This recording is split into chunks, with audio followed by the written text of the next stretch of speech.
in garages everywhere. Mechanics meet, FARKLEs are wrenched, rides are planned, stories are told, and dreams are hatched. This is our garage.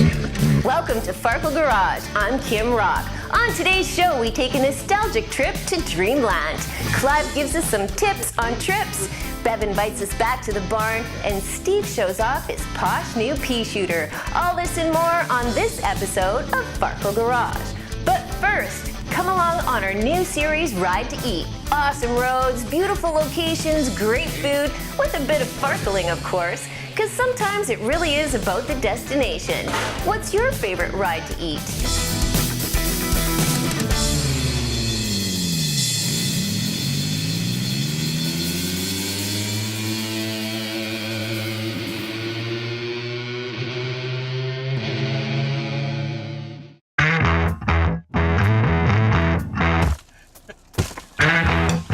PC interior is still winter bound, so our first ride to eat's gonna have to be a drive to eat. But that's okay.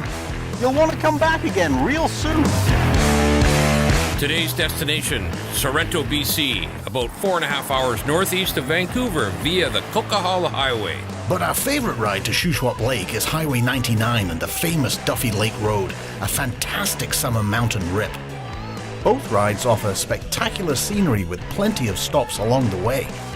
The 8-shaped Shuswap Lake spans over 300 square kilometers, offering visitors endless opportunities to explore shorelines and water with stops at wineries, waterfalls, and watering holes, with overnights at getaways or fabulous B&Bs like this hillside retreat we stayed in. But you just can't beat a ride to eat that ends at a place called Sprockets. Unless it's next door to a motorcycle museum. Dreamcycle showcases over 100 bikes with stories as brilliant as their badges and chrome, proudly told to visitors by museum owner, curator and restorer Mark Lane. Dreamcycle Museum and Sprockets Cafe made the list of the top 10 cafe racer haunts around the world, featured in fortheride.com.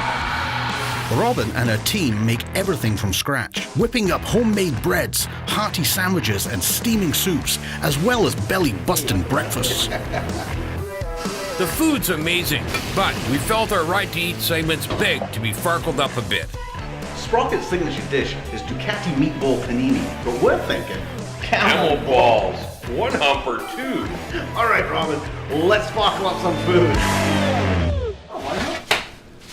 Let's do this, boys. All right. According to food critics, camel meat's a delicacy in the Middle East, reserved for special occasions. But did you know that most of the world's camel is butchered in Australia? Firstly, Where some 700,000 feral camel roam.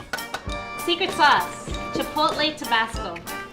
The Aussies had the first commercial camel dairy. They even export them to Arabia for camel racing. You might recall the camel was the face of American motorcycle racing some years ago. It looks like ground beef. Where's the humps, man? The hump's the best part, Let's make some camel balls. tender and fat. Ever had camel, Robin? Never. Camel meat is healthier than beef. Camel balls. It's leaner, making it a great source of protein and vitamin E, with a taste that's said to be much like a cross between beef and lamb. Yeah, what is going on here? That's on the outside. Pesto. Camel meat and other exotic meats is gaining popularity across North America, Oh, yeah. satisfying our craving for something different, more adventurous. Marinara sauce. We've got the FARKLE freezer filled with culinary cuts for upcoming segments. Did people come in and order that for themselves? Yeah, this one. Wow. So last thing we're gonna do is put it on the panini grill. Our FARKLE Sprockets Cafe sandwich creation was just moments away. Its sizzling aroma, scrumptious. But how would it taste? One FARKLed Ducati camel ball panini. That looks sparkle. Wow.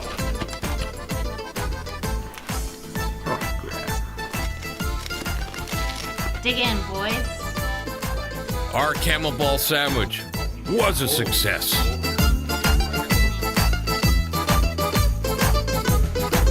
Really good. I'm not just saying that. This is really, really good.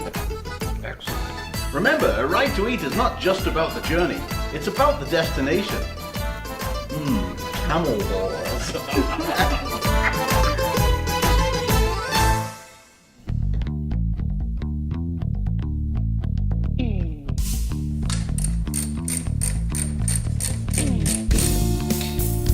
We'll tell you about the Dreamcycle Museum a bit later in the show, but first, we thought we'd tease you with a few vintage vignettes, like the museum's greeter. Meet the extremely rare Pierce Arrow. How rare? This American beauty only saw production from 1909 to 1911. Less than 500 were built. And only 12 complete bikes are known to have survived. At the time, the first ever four-cylinder Pierce Arrow cost a whopping $325, about the same as a Model T Ford. Unfortunately, most people bought the car.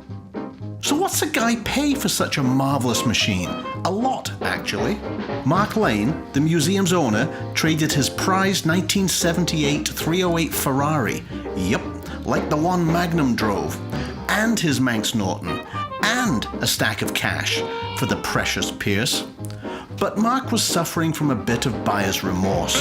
The Pierce wouldn't run, and parts were impossible to find until a museum visitor noticed the Pierce on display. The pedal start Pierce Arrow is a mechanical marvel. 2-speed transmission, shaft drive, 700cc with 7 horsepower. The top of the frame is the fuel tank. The front half holds the oil, and if you run out of gas, she pedals like a bicycle. The way this bike was destined to be ridden, because the motor couldn't be rebuilt, until a visitor from Kamloops arrived. Apparently, his grandfather had a bike just like this, until he crashed it in the 1920s. After that, Gramps took it apart and threw it away. All except the motor.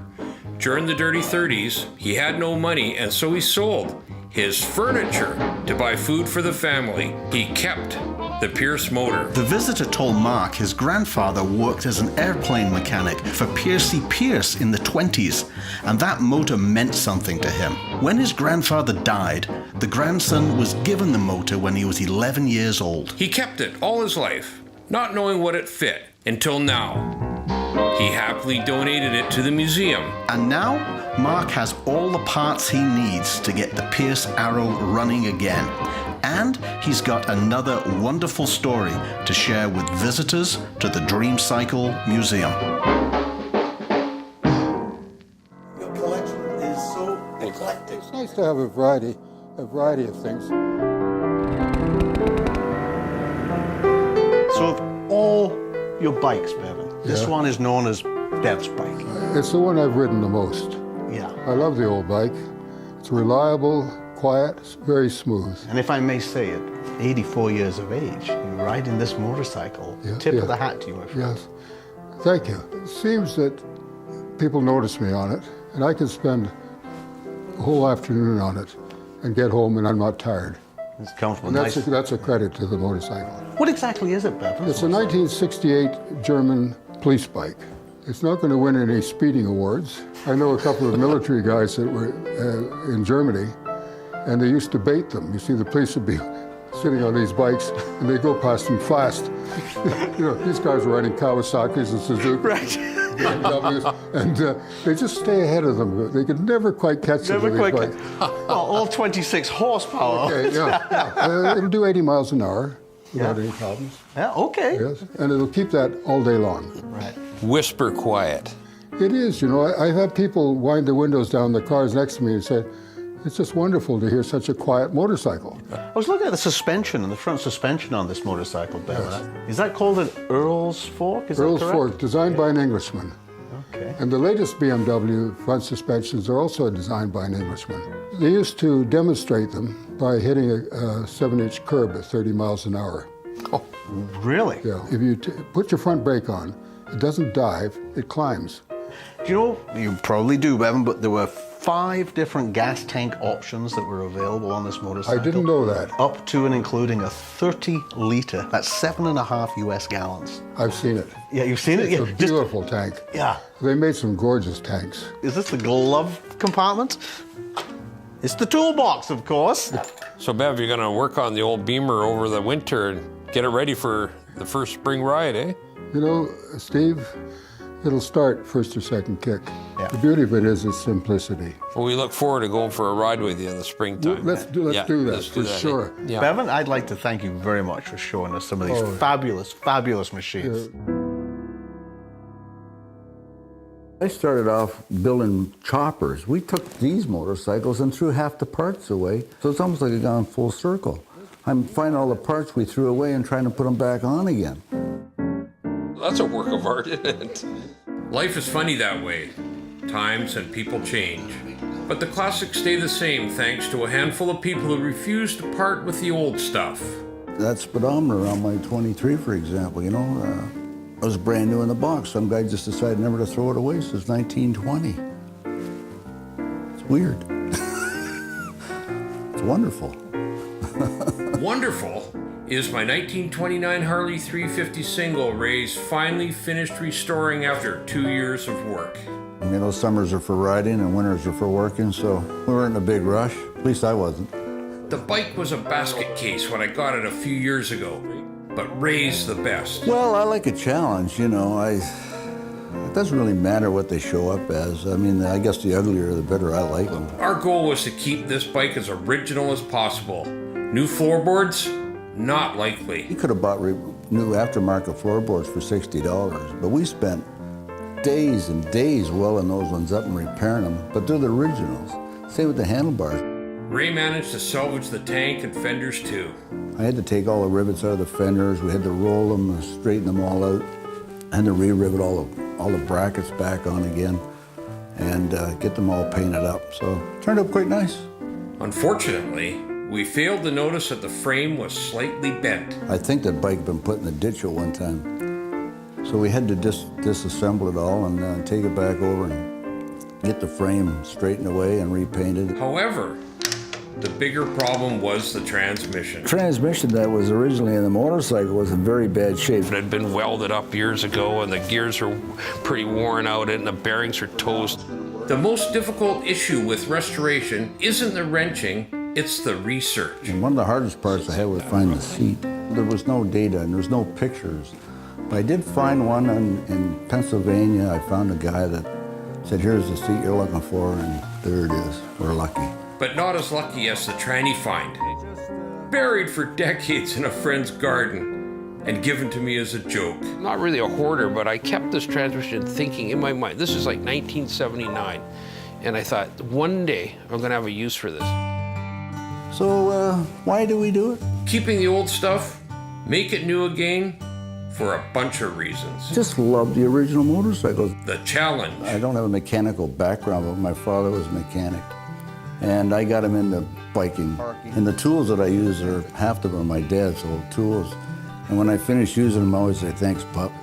Pride of ownership. You just sit there and look at him and go, wow, I just got another one back to life. You know, just, I wish I started younger doing this because I like to have done more. Ray's not complaining, but he may not have many more builds left in him. Yeah, I'm only good for a couple hours a day. Ray has Parkinson's disease. So you pick the times and you run out here and do your work where you could. I might do another one, you never know. Ray Prince, vintage iron artist. Might keep me going. With much respect and appreciation from Steve Ring. I don't know what else I'd do now in the future. I just love old motorcycles.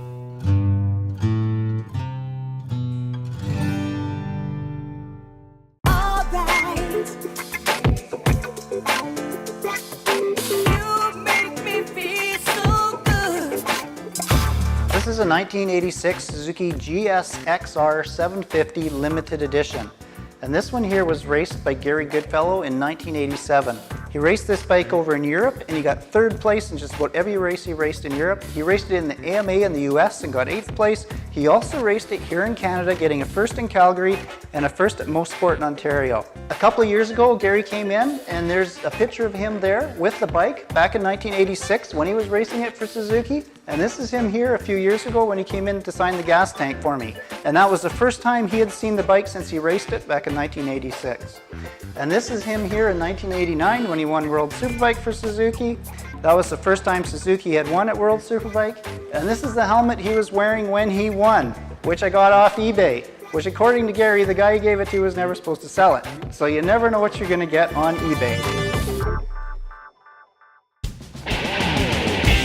It's been a dream until now, but you're finally going to do it. The big one, that ride to, doesn't matter where. It's got to be right. No issues. Riding Nirvana. If it is to be, it is up to me. Think about that. It's your dream ride. So let's go over some planning basics and some not so obvious things that you can do to ensure things go as smoothly as possible. Let's start with the bike. Check your tires. No, I mean really check those tires, not just the pressure. Look at every square inch. You're entrusting your life to those rubber donuts. When was the last time you had your suspension serviced? Yup, it needs servicing. Check your owner's manual. While you're in there, check the allowed payload of your bike. Overload your bike and you just set yourself up for a world of hurt. Little things like braking and handling go south in a hurry with too much weight. If you have adjustable suspension, set preload to match the load on the bike. But I gotta take, you say. Really? Do you really? Probably not. You're going on a road trip, not attending a fashion show. Get familiar with polyester. It's your friend on a bike. If it's touching your skin, it should be poly. At the end of the day's ride, you can hand wash it and it will be dry next morning. Doesn't wrinkle. Wear a set and pack a set. Anticipate it to be cold in the mornings? Take your rain suit. Even if there's zero chance of rain, it will amaze you how it keeps you warm. Lose the suitcase full of liter-sized bathroom supplies. Take some travel-sized ones. Even better, use the stuff supplied by the motel. Footwear. Understood that your boots may not go too well with shorts. One pair of sandals, runners, is all you need. Camping? Spend some time at a backpacker's supply store. This is a sleeping bag that fits me. It's good to 5 degrees. This is a stove. I can cook on this. Coffee, bacon, and eggs. You'll be amazed at how small and light gear can be. Pack heavy things as low as possible and even it out left and right. If you just can't help yourself and have to take that really cool collapsible picnic table and cooking station and coffee maker, give serious thought to a trailer like the Trail Tail. Okay, you've got that handled. Now the route. Some prefer to jump on and just ride that direction. Some like to plan every stop. Both good. Both will benefit from prior research. You're likely doing this trip in the summer. Can you avoid ultra-peak long weekends? Hate construction delays? Every province and state has a very informative webpage dedicated to telling you about when and where the construction is. Avoid riding through big cities at rush hour. Probably the single best thing you can do is get on the road early. Get 2 hours on the road before breakfast. Fred and Ethel will be in the campsite enjoying their behemoth motorhome instead of in front of you just as those amazing sweepers are coming up. You can be done riding by early afternoon and get a better selection of motels or campsites too. Fill up at the end of the day, not in the morning. Clean your windshield, do your oil level check, etc. when you stop for the day. Be ready to pack up and ride away in the morning. Is there a really standout section of road on your trip? Plan to stop just before it and ride it before breakfast. Now get out there and plan that dream ride.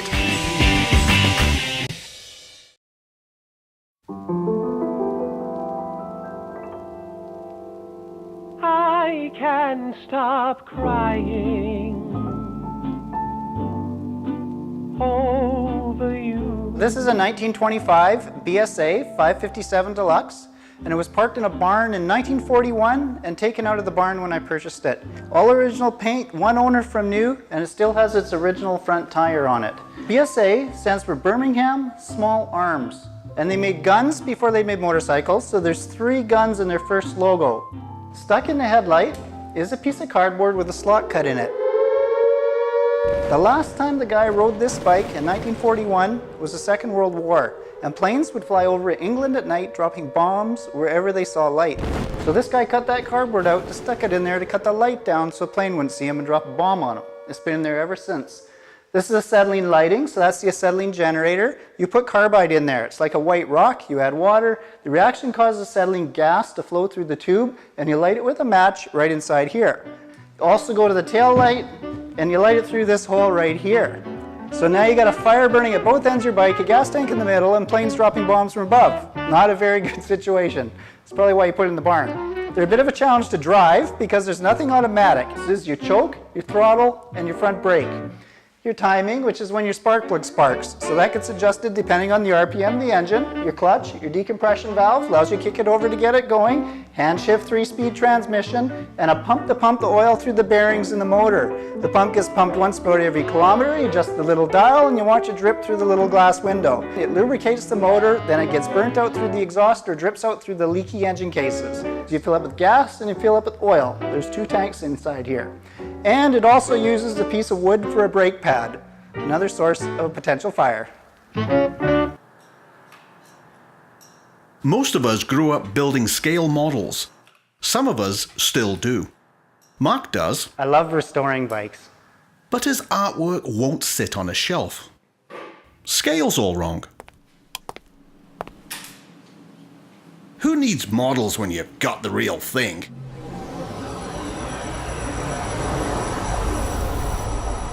$102 and counting.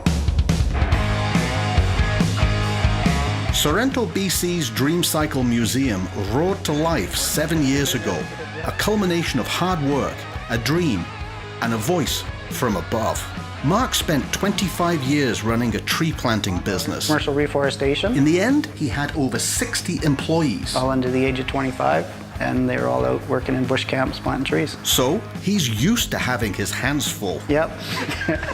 But after 25 years, his back was aching, and he knew he wouldn't be able to plant trees much longer. I'm a Christian, I believe in God, and I said, you know what, to God, I said, what should I do? I got to get out of this. I don't know anything else.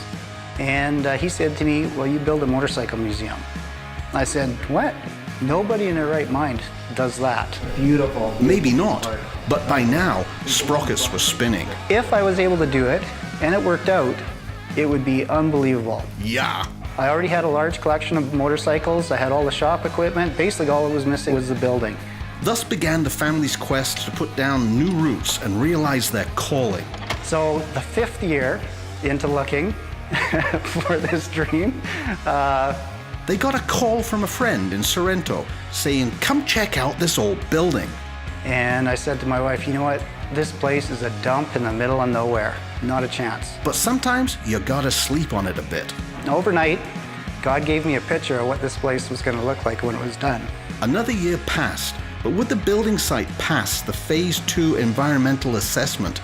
Because it was a gas station. We had the environmental done and it came out clean.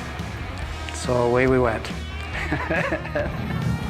Was he crazy? I don't know that a lot of people thought I was that crazy, because I think a lot of people actually wish they were doing it. Today, thousands of people from around the world have shuffled through the aisles of metal memories. A lot of people come, they rent motorcycles or motorhomes, and they do a big loop coming up through Kamloops over to Jasper and Banff and around. He's got a well-stocked garage and plenty of shop time while he's closed in the winter. Doesn't matter how many hours you put in, it's still not working. And his most cherished tool? The only thing that made this collection possible was the internet. Mark changes out 10 bikes a year to keep things a bit fresh. The restorations are simple enough, but they're hard to find the parts for. So he spends endless nights on computer, searching. And when he's not doing that, he's stocking the Dreamcycle gift shop. Yeah, the dream's a lot of work. Oh, and what does a classic bike museum need? A classic diner. I like to eat. Yeah. Robin used to own the building. Her dream to run a restaurant. Now she manages Sprocket's Cafe. She's proud of her homemade cuisine. Dreamcycle is a success, but there's one problem with having so many bikes. The worst part of this whole thing is having to sell the bikes. Because you can't keep them all. It depends on the day and on my bank account. Even if you have over 100 models. That's always a big challenge for me, because I really don't want to sell anything. So what's it take to make a dream come true? You have to be willing to put everything on the line, and you need to still enjoy doing it in the end. Yes, Dreamcycle is Mark's calling. Bikes, food, and beautiful surroundings. It's way more than I could have ever imagined that I would do in my life, doing this. It's the dream.